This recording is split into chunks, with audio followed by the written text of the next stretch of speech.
Hey guys, Trevor Reed here, and for this final presentation, I am doing I'm doing mine over flying to a local wilderness area in a twin that I got checked out and don't have a lot of time in it.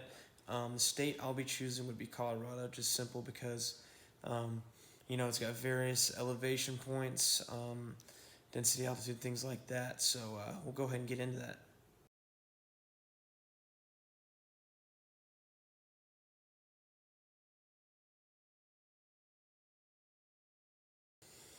So we'll start with a demonstration of single pilot resource management, and we've really been going hard on single engine operations and operating with a single engine. So that's actually a big part of where single pilot resource management will come into play. So it's just being able to utilize all my resources that I have available for me in the cockpit, on the radios, on the ground, things like that. Let's say I do lose an engine up there.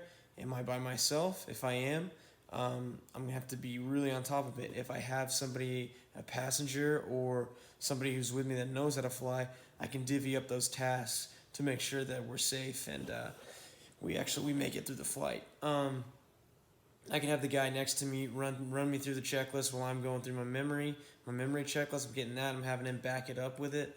I could have him on the radios talking, getting things like that figured out. So that would be demonstrating single pilot resource management. Another one is just being aware of my surroundings, what's going on.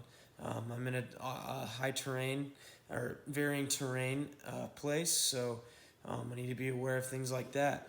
I need to be aware of how my aircraft will handle on one engine. So, with that, we'll move on into the introduction and how I would operate with just one engine. Thanks.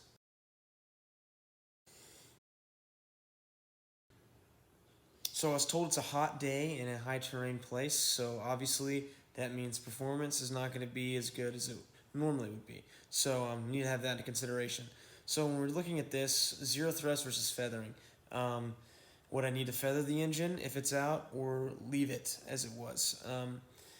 Depending on my situation, if I'm going into land, I'm probably not going to touch it and just keep it. If I have a time to attempt a restart, I'm for sure going to feather it, just to reduce that induced drag and continue to be able to maximize my single engine performance. Airspeed and power setting considerations.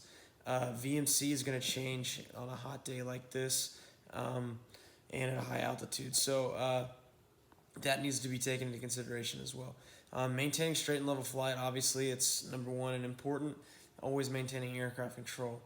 Um, Turning into and away from the inop engine. If I'm turning away from the inoperative engine toward the operative one, it's going to be a lot harder to turn.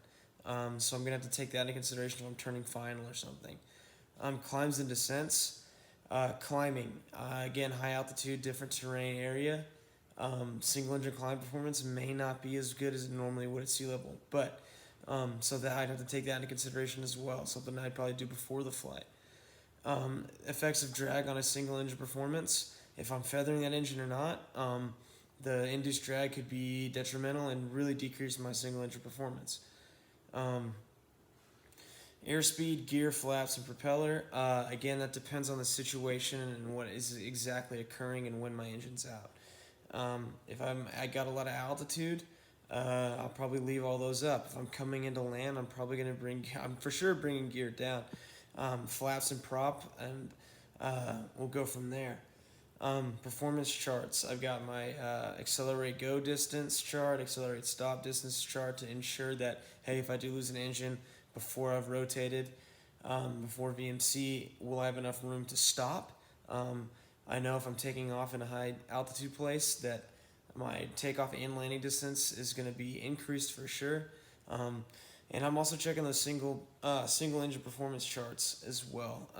Based on the density altitude, that's going to affect how efficiently I can climb on one engine. Takeoff in emergencies, like I just went through, so engine failure before takeoff VMC, I'm going to probably keep it on the runway, keep it down. If I'm just after rotation and wheels are just off, if I have enough runway remaining, I'm going to set it right back down. If I'm in flight, I'm going to go ahead and I'm at VMC and I'm at I'm at VYSE. I'm going to go ahead and continue climbing to pattern altitude and bring that thing back in. And again, the in-flight engine restarts, all of that is determined about the situation that I'm in. So if I have time for a restart, I'm going to attempt to restart. If I don't, objective number one is to maintain aircraft control and get that thing on the ground safely. If I'm having to make an instrument approach with engine and op, I'm gonna, that could be a consideration. I'm looking into maybe the field that maybe has better visibility minimums, stuff like that, and better approaches. So that would be something I put into consideration. And then finally, I'm going through my PAVE checklist, things like that for aeronautical decision making. Again, I always start with the pilot, me making sure myself I'm good, fit to make the flight. And I go through my I'm safe, illness, medication, stress, alcohol, fatigue, external or eat and sleep, things like that. Airplane, again, making sure all the inspections are up to date, the necessary equipment is operative, and it's fit for flight. Environment, again, like I've previously discussed, I'm in a varying elevation area, so I need to really be on top of my charts, my minimum elevation figures, things like that. And then finally, external pressures. This one maybe not as much because I can always call that flight. It's not like I'm trying to make a business meeting or something like that. So. With that said, that concludes my presentation, and hope you guys enjoy. Thanks.